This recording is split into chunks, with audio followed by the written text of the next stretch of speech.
मानिक गौर जी, रेवंत रेड्डी जी,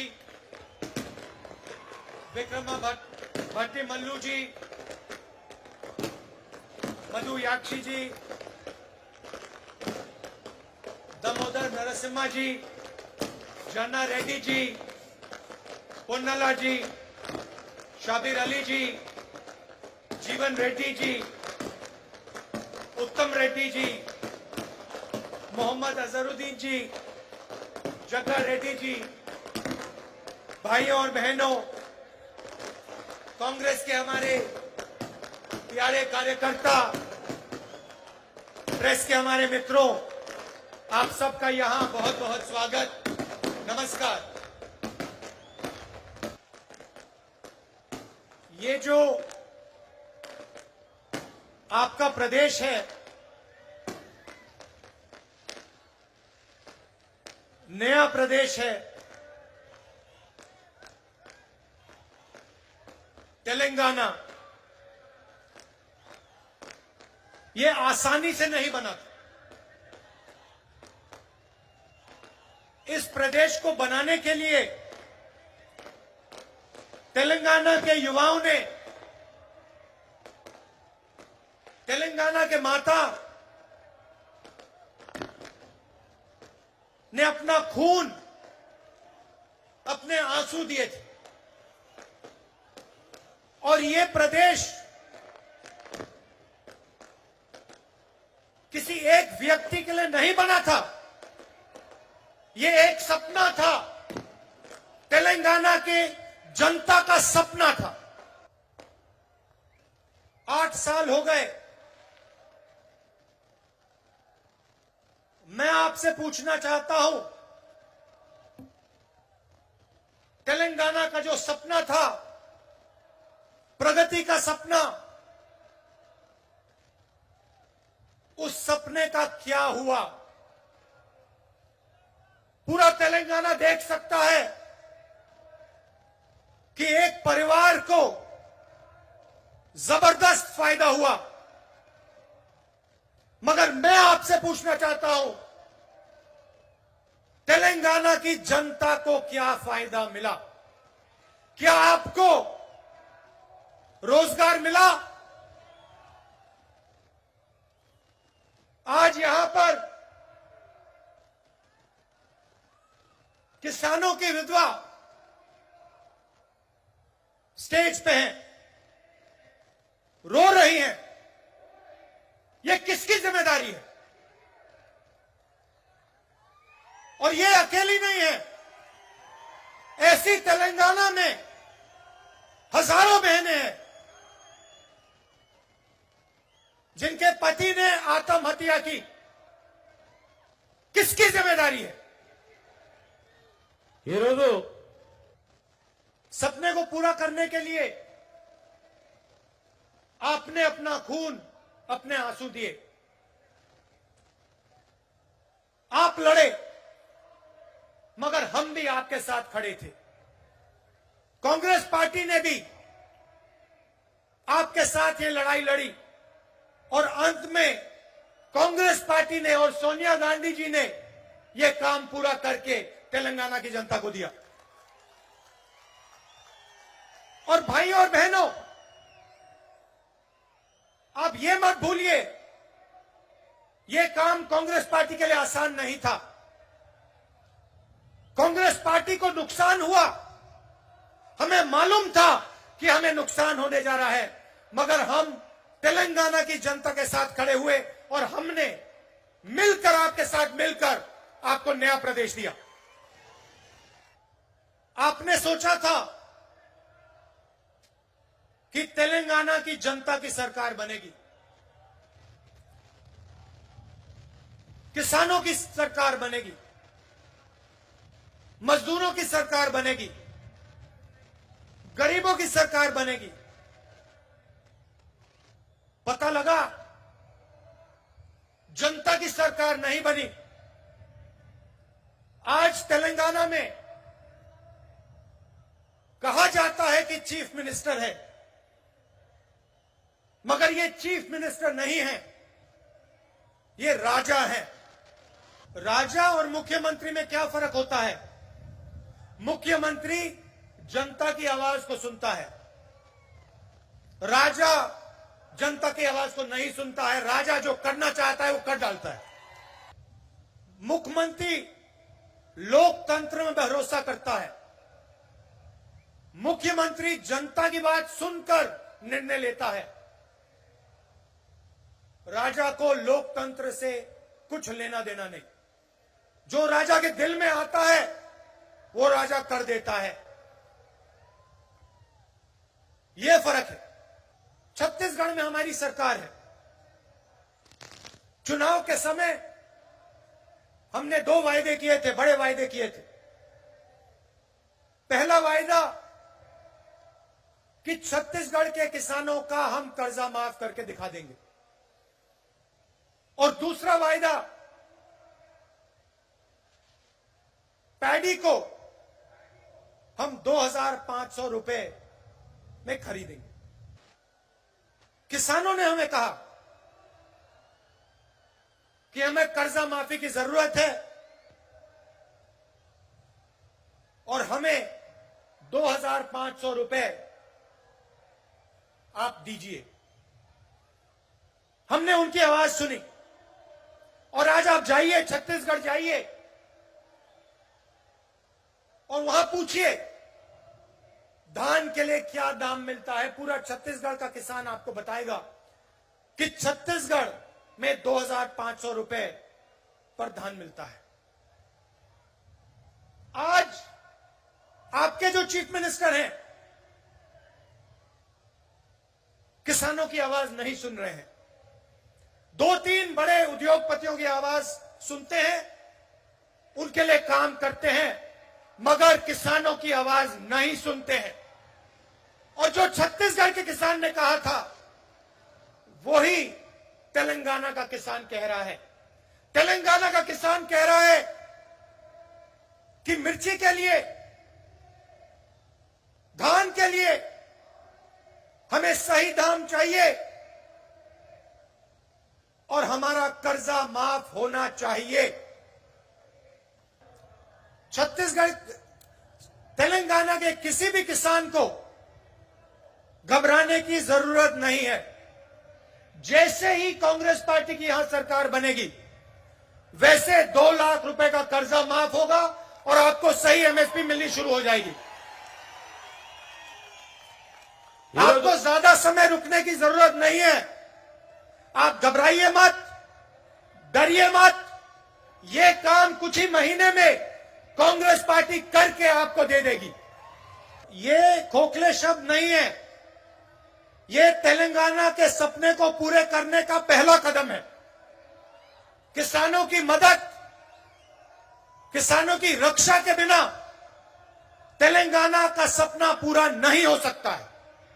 अभी हमने वरंगल डिक्लेरेशन किया और उसमें हमने तेलंगाना के किसानों से वायदे किए। मैंने कर्जा माफी की बात की, एमएसपी की बात की, 15,000 रुपए प्रति एकड़ डायरेक्ट बेनिफिट हम किसानों को देने जा रहे हैं। और रेवंत जी ने पूरा डिक्लेरेशन पढ़ा।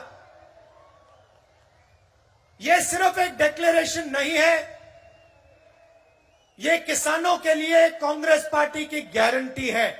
तेलंगाना के हर किसान को यह डिक्लेरेशन पढ़ना चाहिए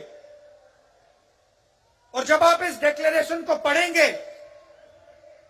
आप यह बात याद रखिए कि इस डिक्लेरेशन का हर शब्द कांग्रेस पार्टी की गारंटी है। और यह हम इसलिए कर रहे हैं क्योंकि हम जानते हैं कि अगर किसान कमजोर रहेगा तो तेलंगाना का सपना पूरा कभी नहीं हो सकता है, क्योंकि किसान ही इस प्रदेश की नींव है, फाउंडेशन है। मैंने पहले आपसे सवाल पूछा था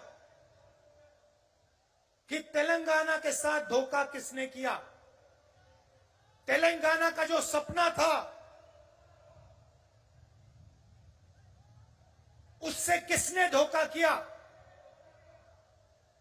तेलंगाना से हजारों करोड़ रुपए किसने चोरी किए? उस व्यक्ति का नाम क्या है? नहीं, सुनाई नहीं दिया, फिर से बोलिए, क्या नाम है उसका? तो आप एक बात अच्छी तरह समझ लीजिए और कांग्रेस का हर नेता, हर कार्यकर्ता इस बात को अच्छी तरह समझे। जिस व्यक्ति ने तेलंगाना के साथ धोखा किया है, जिस व्यक्ति ने तेलंगाना से चोरी की है, जिस व्यक्ति ने तेलंगाना के सपने को नष्ट किया है, उसके साथ कांग्रेस पार्टी का कोई समझौता नहीं होगा।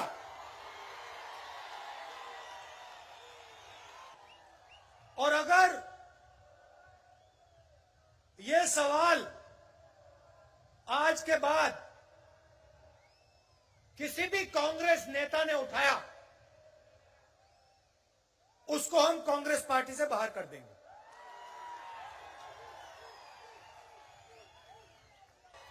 चाहे वो कोई भी हो, कितना भी बड़ा हो, उसको हम पार्टी से बाहर कर देंगे। आप अगर किसी भी कांग्रेस पार्टी के नेता को टीआरएस से समझौता करना है, तो या वो टीआरएस में चला जाए या फिर बीजेपी में चले जाए।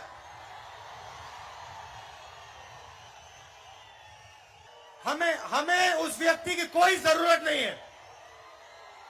మాకు ఆ వ్యక్తి అవసరం లేదు। हम यहां हमारी विचारधारा की लड़ाई है, हम राजा से समझौता नहीं करेंगे।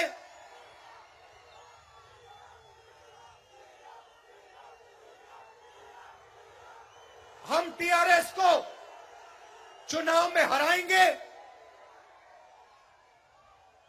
टीआरएस को चुनाव में हराएंगे और सीधी कांग्रेस पार्टी और टीआरएस की लड़ाई होगी। और एक बात और याद रखिए, जिस व्यक्ति ने तेलंगाना के सपने को नष्ट किया और तेलंगाना के किसानों से, मजदूरों से, युवाओं से लाखों करोड़ रुपए चोरी किए, उसको हम माफ नहीं करने वाले हैं। और चुनाव के समय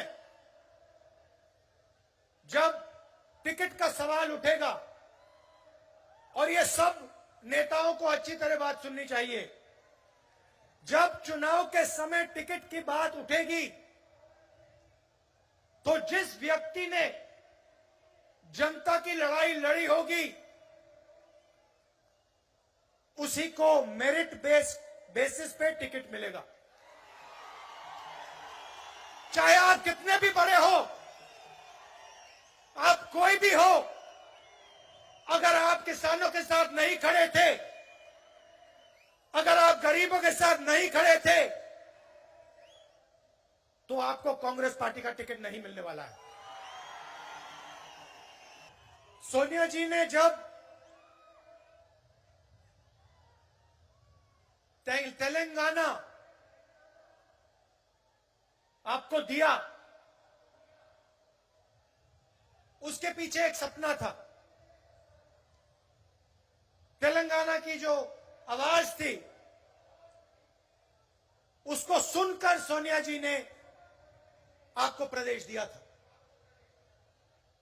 और प्रदेश इसलिए दिया था क्योंकि वो चाहती थी कि जो आपका तेलंगाना का सपना था वो पूरा हो। वो सपना आपका है, सोनिया जी का है, मगर मेरा भी है। और उस सपने को मैं आपके साथ पूरा करना चाहता हूं। तो जहां भी मेरी जरूरत होगी,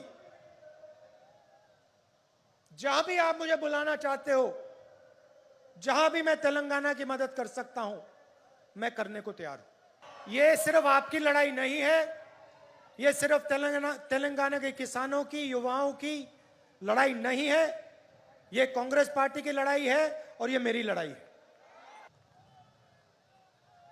मैंने पहले कहा था कि जो भी व्यक्ति कहता है कि टीआरएस के साथ समझौता होना चाहता है, उसे या बीजेपी में या टीआरएस में चला जाना चाहिए, क्योंकि समझौता अगर है तो बीजेपी और टीआरएस का समझौता है। आप याद रखिए, जब नरेंद्र मोदी जी ने 3 काले कानून पार्लियामेंट में पास किए थे, तो टीआरएस के नेता क्या कह रहे थे? बीजेपी जानती है कि वो तेलंगाना को डायरेक्टली रूल नहीं कर सकते। वो जानते हैं कि तेलंगाना में उन्हें रिमोट कंट्रोल की जरूरत है, कि कांग्रेस बीजेपी से कभी समझौता नहीं कर सकती। इसलिए बीजेपी चाहती है कि तेलंगाना में टीआरएस की सरकार रहे। और सबूत यह है कि तेलंगाना के चीफ मिनिस्टर जितना भी पैसा चोरी करना चाहते हैं कर सकते हैं, और बीजेपी की सरकार ना उन पे ईडी लगाती है ना सीबीआई लगाती है। ये रैली किसानों के लिए थी, किसानों को भरोसा देने के लिए थी, वारंगल डिक्लेरेशन के लिए थी।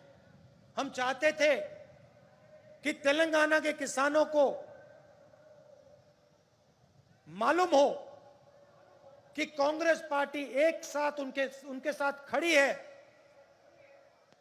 और उनकी पूरी मदद करने जा रही है। ఈరోజు ఇంత పెద్ద బహిరంగ సభ किसानों को हमने इसलिए मैसेज दिया क्योंकि वो इस प्रदेश की नींव है, फाउंडेशन है। अगली रैली में हम आदिवासियों को ऐसा ही मैसेज देना चाहते हैं, और उनकी जो लड़ाई है 10% रिजर्वेशन की जो लड़ाई है, उसमें हम उनकी पूरी मदद करने जा रहे हैं। तेलंगाना बनने के बाद आपने टीआरएस को 2 बार मौका दिया और टीआरएस ने तेलंगाना के जनता को धोखा दिया। अब आप कांग्रेस पार्टी को एक मौका दीजिए और किसानों की, गरीबों की सरकार हमें बनाने दीजिए। कांग्रेस पार्टी ही आपके साथ मिलकर तेलंगाना के सपने को पूरा कर सकती है। आज शाम आप दूर दूर से मेरी बात सुनने आए, इसके लिए आप सबको दिल से धन्यवाद। नमस्कार, जय हिंद। మీరందరూ